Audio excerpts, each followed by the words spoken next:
I never filmed an update. Surprise, surprise, past me predicted that I wouldn't film an update. In fact, I didn't post the video until yesterday. I never actually updated on what happened at the appointment back in August, I think it was. Honestly, there's not much to update on, which is probably why I didn't make the video. Also because I'm lazy, but it's besides the point. I got my diagnosis. It wasn't as scary as, I don't know why I was so nervous.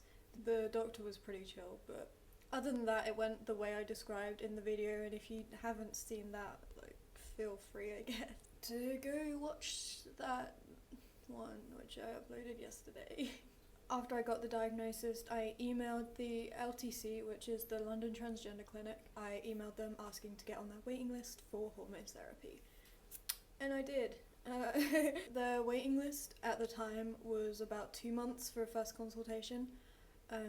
So I emailed them in August, and then early November they emailed me like, hey, you're at the top of the waiting list, let's get you on our systems. So I had to go through lots of boring phone calls and payment things and so much paperwork. The amount of paperwork you have to fill out is insane. And on top of that, I had like extra stress because, if you can't tell, I'm now at university, so I had to switch my GP over to the GP here, and that was all confusing. Because when I first signed up to the LTC, I was back home, so I put that GP in, but then I had to tell them I've moved out now, and it was just an added stress on top of everything else. But we got there in the end. Then they gave me an appointment for my first consultation, which was the week after, so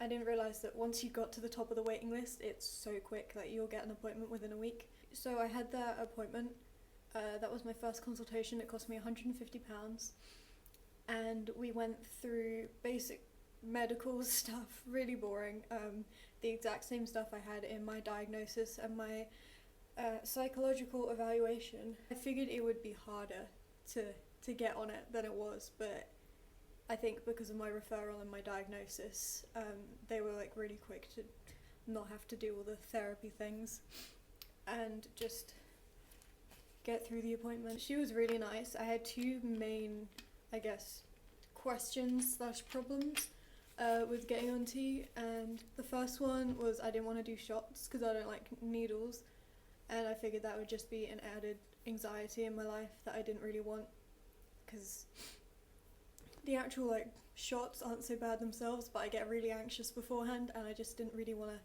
spend like however long just being anxious waiting for my next shot.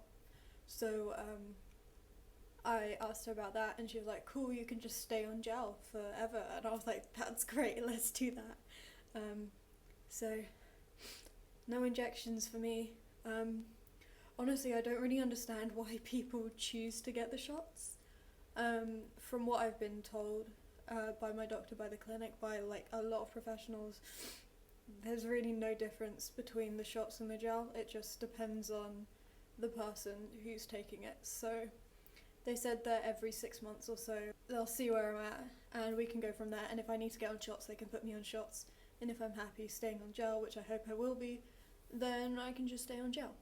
The second thing that I was worried about which seems, I don't know whether it seems dumb, but it seems like a bit weird, is hair loss. Basically, I just don't want to go bald. I just wouldn't like myself without hair. So I didn't want to take the risk of being bald, getting on testosterone and having all my hair falls out, because it kind of runs in the family. So but yeah, I'm getting on DHT blockers, which mean that I'm not a scientist, but the testosterone goes in and it creates a protein called DHT, and that weakens your hair follicles, and then your hair becomes really thin and eventually the follicles stop making hair. So I don't want that to happen, so I'm going on DHT blockers before it even gets the chance. But DHT blockers in general have some nasty side effects, so we'll see how that goes. So the two main problems that I had about getting on testosterone are solved, and I'm very happy. After that appointment, they set me up on their direct debit thing. Basically with the LTC, it's not singular payments for testosterone. You pay £50 a month for the first year and then £30 a month for the second year, which I love for me, but it's fine. So before you go on the hormone therapy, you have to have blood shots so they can make sure your blood is good, I guess. Make sure they give you the right dose of testosterone, basically, because everyone has different hormone levels. So that's what I did today. I got stabbed by a needle. They took lots of blood from me. There's 12 different things that they're testing for. I can't remember them in my head, but 12 different things they're testing for, which I figured meant, like, obviously it's just one blood test, but I figured it would mean like 12 little vials of blood, because you're testing for 12 different things, I guess. That made sense to me, but she only took 3, so that was cool. It was over in like less than a minute. If you've had a blood test before, you'll know it's basically like a big like kind of syringe thingy, and they put the little like bottle inside. And obviously she had one hand like on my arm with the needle, and her other hand had to try and get like the tube inside the syringy thing, and it kept like flapping around and she couldn't get it in, which was quite funny, so I had to assist in my own blood test.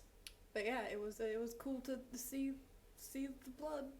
So after my blood test results come back, I get to have my second consultation with the LTC. This one's in person. I don't know if I mentioned it earlier, but the first consultation was a Zoom call, so I got to just sit here and talk to my doctor, which was a lot cheaper than travelling from here all the way to London. But for my second consultation, it's in person, because on the day they'll actually prescribe tea to me, and they have to do like a physical evaluation thing, so that's just height, weight, blood pressure. You have to do a nicotine test as well. I'm not sure why exactly, but if you test positive for nicotine on the day, then you can't get prescribed testosterone. I'm not sure why, or if it's the same for like every clinic everywhere, but that's just what the LTC do. It's lots of forms to sign, and then on the day I'll actually be prescribed the testosterone. I'm not sure at the minute whether that means I'll actually get it on the day, like they'll hand it to me, or whether they'll write up the thing and I have to wait for them to either send it to my GP here. Whether they'll send it to me, I don't know. We'll find out on the day. I could probably email them and find out, but oh well. So the other thing is that I'll be doing a shared care program with my GP, which means that the LTC and my GP will work together to give me the testosterone, and my GP will actually prescribe it for me after my first like prescription. So I can just go to the medical centre and pick it up, or I can go to my local pharmacy and just pick it up from there, which is like 1 second down the road, which is awesome. It's currently the 23rd, I believe, of November 2020, so I've had my diagnosis, I've had my first consultation for hormone therapy, I have all my payments set up, I've done my blood tests, and all that's left to do now is go to London, go to the clinic and get the testosterone. I'm so close, and I'm so excited for it. With my second consultation, it's been really stressful trying to work out when I'm actually going to London, because first when they booked my first consultation, they booked my second one in for January the 7th, 2021, because I hadn't had my blood test yet. So they have to allow 6 weeks between the first consultation and the second consultation if you haven't had your blood tests, so that you can go and get them done. I emailed them last week, like, hey, I'm getting my blood test done on Monday, which is today. Can I have my appointment moved forward? Because obviously I'll have my results in before like a week or so after that. So they were really quick to reply, and they were like, yeah, can you come in on the 30th, which is next Monday? And I was like, absolutely can do. Which was really exciting because my appointment got moved forward like a whole month and a week, and that was really exciting because I was prepared to have to wait until January to get on testosterone, and now I only had to wait until the end of November, so that was so exciting for me. I was so happy. And I was about to book my train ticket and everything, and then today I got an email from the clinic saying it would be best if we push your second consultation back a week, because you haven't had your blood test results back. I was like, well, I've only got my blood test done today. They should be here by the end of the week. So they should be here by Sunday, the 29th of November, at the latest. But they're still not happy that my appointment's then on the 30th of November, because it's a bit like, it's very tight. But I said it would be fine. I don't mind, really. It was just like, I was so close. I was so close to getting it next week. Literally next week I could be on testosterone. And today they're like, we're gonna push you back a week extra. It's just, I don't know, I just feel like they're taking the piss a bit. But it's fine, it'll be fine. They also said that if you get your blood test back sooner, then we can push the second consultation forward. Or, yes, closer, sooner. Which has just made me really stressed, to be honest, because I like having things set in place. I don't like the feeling of my appointment could be next week or it could be the week after, and I have no idea which day it is, and it all depends on when my blood test results get back, so stress. It doesn't help that I have to travel so far for my second consultation because it's in London, which is 3 hours away, 2.5 hours, 3 hours away. So I have to get the train and I have to book my train ticket, and it's a whole day out by the time I get there and have the appointment, which is only an hour long and whatever. Then I'll probably get food and then come straight back home. So I feel like obviously it'll be worth it, but I'd just like to have a date. So yeah, I'll keep you updated on that, probably like I kept you updated on the last thing that happened. So the next update is on top surgery. I will be getting top surgery through the LTC, so same as my hormone therapy, because the NHS waiting list is over 5 years just for one appointment. So I'm going privately again, which means I'm incredibly poor at the minute because I'm having to save £5,000 for top surgery. Which hasn't been a fun process at all, but especially being like a student and being 18 years old and just having a part-time job whilst being in full-time education, trying to save £5,000 is hard work. Luckily I have my student loan, and most of my student loan goes directly into my top surgery fund, which means that I just have a little bit less money for fun things. I afford the necessities. I can afford to go and see my boyfriend, and I put the rest of my money in my top surgery fund. As of today, I am £1,000 away from hitting my £5,000 target. With the LTC, their top surgery ranges from £4,000 to £6,000. So I figured £5,000 would be, hopefully it won't cost £6,000 because I think that's only on like very extreme cases.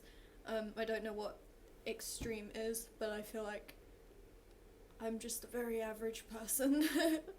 Most people are around the 5k mark, so I'm aiming to raise and save about £5,000 before I get top surgery. So as with hormone therapy, I have to have a private psychological evaluation and referral to the clinic before they can give me a consultation or put me on the waiting list. I'm going with Dr. Popolyuk again. If you saw my last video, that was all about him, basically.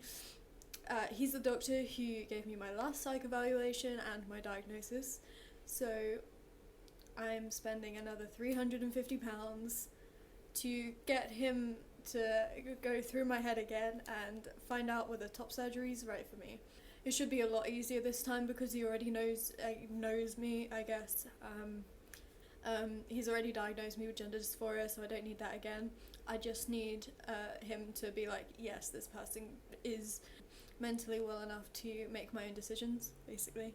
Because when you're really mentally ill, that's just something that you can't do, and top surgery is a life-changing thing. It's really important, and if you're not in the right mental place to make such a decision, then you shouldn't be able to. They had to find out whether I had the cognitive ability to be able to consent and make decisions, which were really, really easy questions.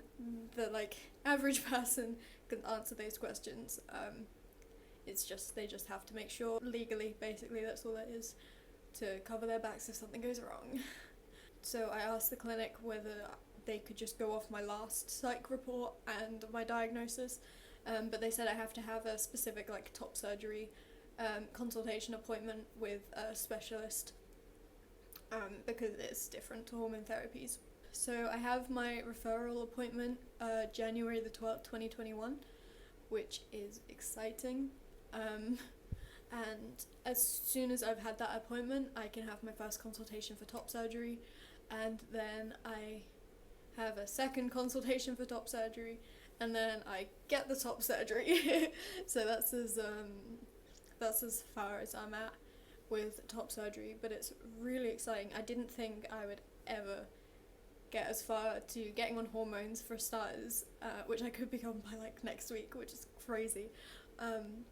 But let alone like actually be able to get top surgery, which who knows, maybe I'll have it by the end of next year, which is crazy to think that by say 2022 I could be fully transitioned, which is really exciting.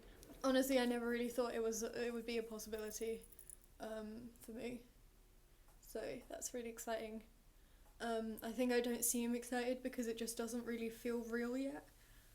I don't think it will for a very long time, especially with hormones. It doesn't feel like this is starting within the next couple of weeks.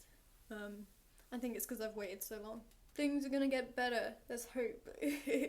Which is just one thing that I keep needing to remind myself, is that it's gonna happen. I'll make it happen because it's something that I desperately need and want, and we'll get there eventually, so it'll be okay. So that's all the updates I have for the minute. If you're watching this, thanks for watching, I guess. If you haven't seen my other one, go watch the other one. Future Harry, if you're watching this, I'm sorry. I know you watched the previous video the other day and massively cringed at it. Uploaded it anyway, of course. So Future Harry, if you're watching this and cringing as well, A, I'm not surprised. B, suck it up, man. I'll link my top surgery GoFundMe in the description if anyone wants to donate, because I'm still very poor and I still have over £1,000 to go. The next time I'll do an update will probably be after my second consultation, once I actually have tea, so that I guess will be a very exciting video. See you around.